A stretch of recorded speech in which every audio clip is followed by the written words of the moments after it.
is going on, everybody?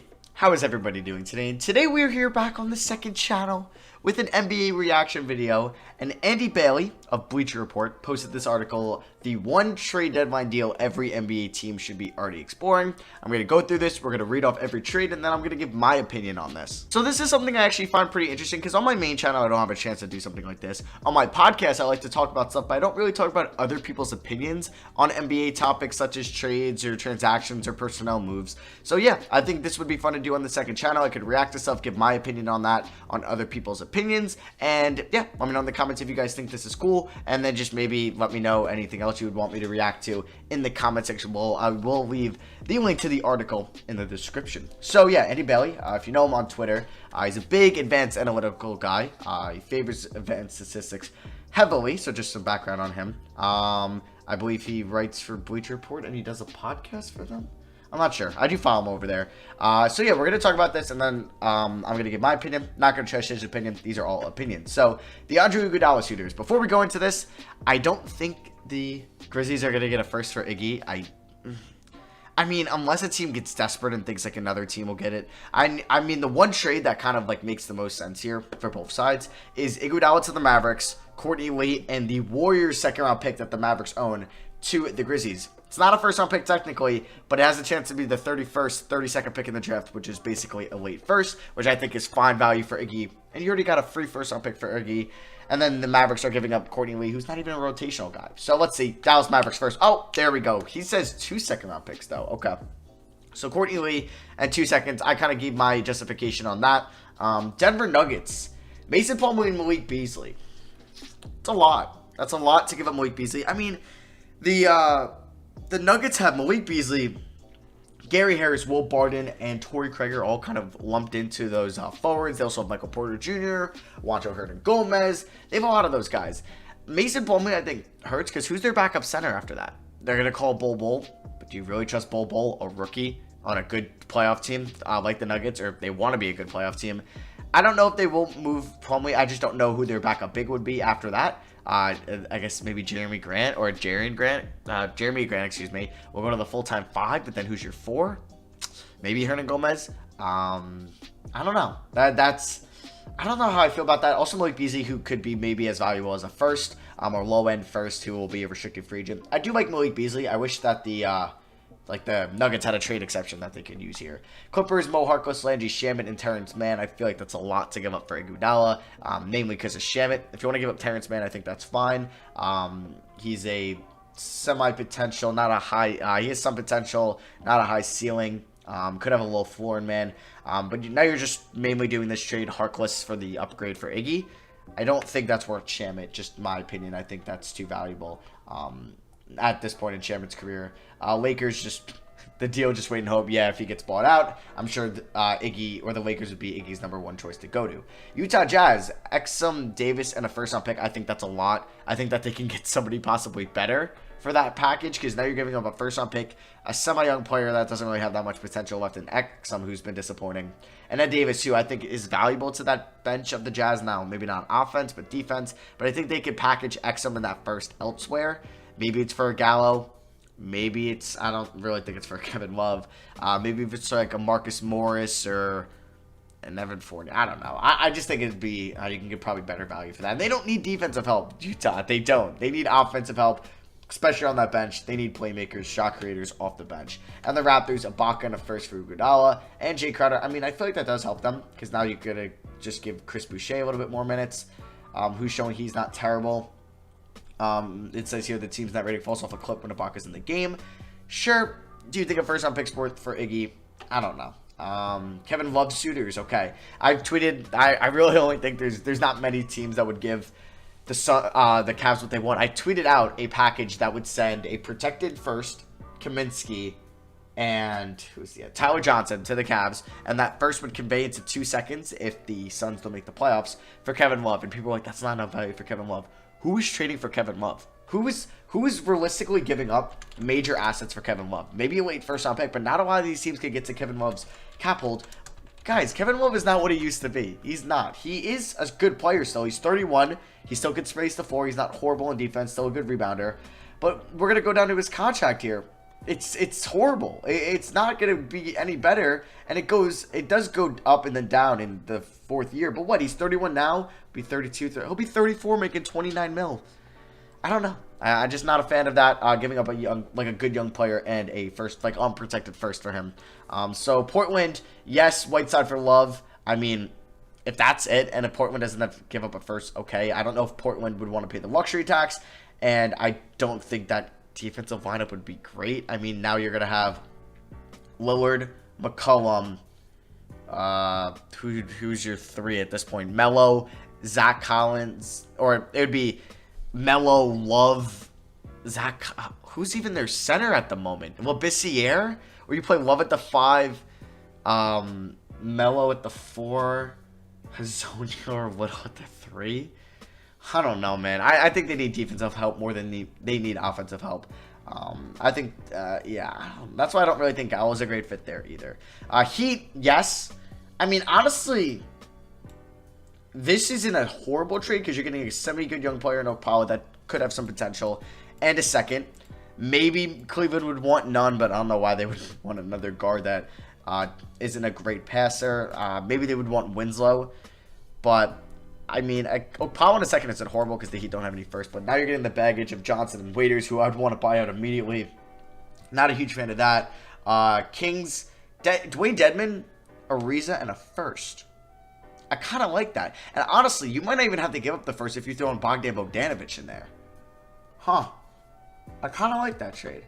I didn't really think of the Kings, but they have Bagley, they have Bielitsa, and like Rashawn Holmes at the 5. I don't really see the fit for Kevin Love there. Suns, yeah. Okay, so instead of Mikal Bridges, I said a first-round pick.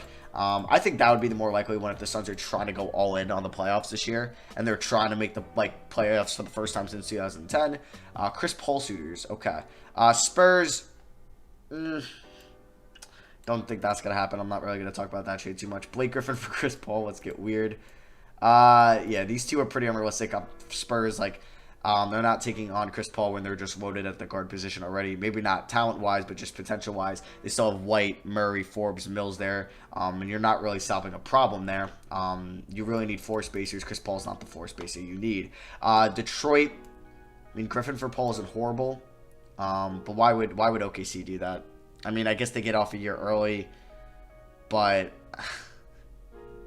I feel like Detroit gets worse here, though. Wouldn't they want to be doing, a deal maybe involving Reggie Jackson, Tony Snell, and a first for Chris Paul, or just Reggie Jackson and Tony Snell? Or D-Rose, something just for salary fillers. Timberwolves, Wiggins, and Zhang. Now, I do think if the Timberwolves went for Chris Paul, they would not give up Wiggins. I think they would do Teague, Zhang, and a first. That's just my opinion. I actually would like to see the Timberwolves get a true point guard because they literally moved Teague to the bench, and they're starting like Jarrett Culver sometimes in point guard, and they just don't have a true point guard. Yeah, maybe they should have kept Tyus Jones, but I would like to see them go after Chris Paul. Just, I don't think Wiggins would be in a trade for that. Bulls, Otto Porter, Cristiano Felicio for Chris Paul. This doesn't make any sense just because the Bulls have Kobe White, Thomas Satoransky, Archie Nakano, and Chris Dunn at the moment. So now you're going to have, 5 point guards on your roster, and you're giving up Otto Porter, and you're super thin at the 3 anyway. Now you're going to have to start Chandler Hutchinson. You're going to move Levine down to the 3 to guard bigger guys. I don't think that works. I mean, maybe he explains it here. I don't really see a good reasoning for this. That's just my opinion. Hawks, okay. For Chris Paul? Oh, no, so this is for Andre. Oh, so this is now one team, okay. That maybe he hasn't mentioned. So, Hawks, Chandler Parsons, a first and a second for Drummond. Okay, I'm not totally against that because Collins can somewhat space the floor. You're getting a pretty good or solid pick and roll partner for Young. It depends that first round pick if it's, because you don't want to give up a top 5 pick for Drummond. But if it's 8, 10, it's not horrible. But this Detroit, I mean, that's if Detroit is that's the best offer we got. We weren't going to bring back Drummond. Let's get a first for him at least. Maybe they would ask for Herter. That's a lot, though. So, yeah, that's not a horrible trade to think about. Hawks going after Drummond. Celtics, Mason Plumlee, Gary Harris, and a first for Gordon Hayward. That's a lot for Gordon Hayward. I don't know why Denver would do that when Gary Harris has probably been their best perimeter defender this year. Yeah, so I'm not really I think that's a lot for Gordon Hayward, who could opt out of his deal. Brooklyn Nets, Alec Burks for Musa. okay, you're getting a good score, but I guess once Kyrie comes back, you really don't need to look for a playmaker off the bench, because you'll have Dinwiddie still there. You'll have Garrett Temple, who's, I mean, can always shoot from downtown this year. I actually like Musa too, so I don't really think that's a good move. I feel like Musa's not terrible in like minimum minutes or limited minutes. Tyler Johnson and a second-round pick for Marvin Williams. That's a good trade. That's a good trade. Now you're giving him a second-round pick, which isn't too valuable in the NBA, and you're getting Marvin Williams, who can see how's he shooting from 3 this year. Because they're both expirings. And I know that Charlotte, hey, if they can get a second for Marvin Williams, they might as well do it. He's shooting 40% on 3 threes a game. That's solid. Hey, yeah, that's not a horrible trade. I actually like that idea. That's definitely like an NBA trade that can go down. Good idea. I didn't even think of that. Cavs trading Dwayne Dedmon, Yogi Ferrell, and 2 seconds for Tristan Thompson. Also like that deal. Because Cleveland, I don't think wants, I heard that they might buy him out if they don't find a trade for Tristan Thompson. And Dwayne Dedmon has been disappointing this year. Kind of like that trade, too. I think it was Zach Lowe he was talking about. Or somebody, I forgot what podcast I was listening to, but they were like, this was for Portland, it was Bazemore and Whiteside for Love and Thompson. That got weird. That's something to think about. Warriors, Covington, Gorgui and Culver, and a first-round pick for D'Lo. That is incredible value for D'Lo. I don't know what Culver hasn't shown a lot this year. That's pretty good for D'Lo. I mean, it keeps Cat happy, and they're under contract. I think if you're Minnesota, you have to pull the trigger. If you're pulling the I know Covington is super important to a team, especially if you're a winning team. His defensive just ability is incredible. He can guard most positions on the floor. He's a good post defender, good perimeter defender. I think you do have to give up Covington to get D'Lo just to keep Cat happy. That's mainly what you do. Giving up Culver in a first is rough. I mean, if you didn't have to give up Culver, if you could do a Kogi and a first, or Koji, excuse me, and a first for D'Lo, I would do that. But yeah, that's always a trade that's going to be rumored because D'Lo with Cat, they need a point guard. I think they were looking after him in the offseason, but they couldn't clear salary. And Covington, the Warriors need some solid defenders. Houston Rockets, Austin Rivers, Nene, a second for Jay Crowder. So I know that there was a rumor that the Rockets are going to look for wing players at the deadline. I don't know. What is Austin Rivers' contract exactly? Because I know they don't have much. And that whole Nene or Nene thing, that was weird. His contract thing in the offseason, I know that got kind of complicated. He's making 2.3 mil. Okay. And then Nene, what is he making? Nene. He's making 2. So now you can get to 5 mil. Crowder's making about that. So you know what? That's actually a pretty good deal. I mean, you're getting a second for Crowder. You might as well if you're Memphis. Indiana Pacers, Miles Turner. Oh, wow. Oh. Wow. I mean, it definitely helps your floor spacing. I wouldn't say Sabonis is a great defender, but he can definitely show that he's a solid rebounder. I just don't know if you're going to trade Miles Turner, who you just signed last year, and he's, what, 24? 23? Maybe 20? He might still be 23 for a possible rental and Gallo, who you could still re-sign. But to be honest, I would try to get this trade without giving up Miles Turner. Maybe Doug McDermott and a protected first can get you Gallo. You might have to give up a little bit more. Maybe Doug McDermott, Justin Holiday, and a protected first. And because you probably don't want to give up Lamb or Warren. I think they would try to get Gallo, but not for Miles Turner. Memphis Grizzlies, Valanciunas, and Crowder for DeRozan. Why would you trade for DeRozan, though? Due to their timeline? Huh. Interesting. Honestly, now you're adding a second good scorer. I wonder what DeRozan's going to get in the offseason. Do you think he's going to get more than 20 mil? Maybe. That's a interesting one to think about. DiVincenzo, Brown, DJ Wilson for Bogey. I actually do like that. Gives a good shot creator off the bench because you can still start Wesley and Middleton. That's not bad. But I know they do like DiVincenzo, and giving up 3 of your probably youngest players. Maybe. But yeah. So Jonathan Sharks of the Ringer said the Bucks have pieces to make a deal. They dealt away their first-round picks in 20 and 22, but they still have some interesting young players: Brown, DiVincenzo, Wilson, as well as the picks they have from the Pacers, from the Malcolm Brogdon deal. If it means adding pick swaps, that's interesting. I do like maybe the Bogey idea. Exum and a first for Redick. That's a trade. Yep, get some offense off the bench. They need some shooting because Ingles has not been good this year. Conway has not been good this year. Mitchell's been hit or miss most games. He hasn't been super efficient for him being the number 1. Bogdanovic has had a good game. He's been a little bit slow as of late, he's struggling as of late a little bit. But I actually do like that trade. I would definitely throw a protection on that though, lottery protected, or like top 20 protected. Knicks. Hassan Whiteside and 2 second-round picks from Morris and Gibson. If that's the best you can get, yes.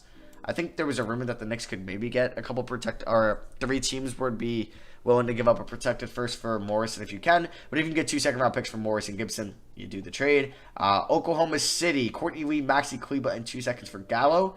Once again, you're giving up. I just don't think Dallas would give up Kleber. If you could maybe do Courtney Lee and, well, they're not going to trade TSJ. Probably not Powell, Brunson, or right. I mean, could you do Courtney Lee and just Brunson? But they probably value Brunson a lot. Magic, yeah, Gordon, Okiki, they're not, I don't think they would trade Okiki. Owudu for DeRozan and Mitu. I think that's a lot also giving up Okiki. I would just do straight up Gordon for DeRozan, honestly. I would do that, I think, if I'm Orlando. If you know you're bringing back Fournier, yeah, I still would like to see them throw out Aaron Gordon and unprotected first for D'Lo.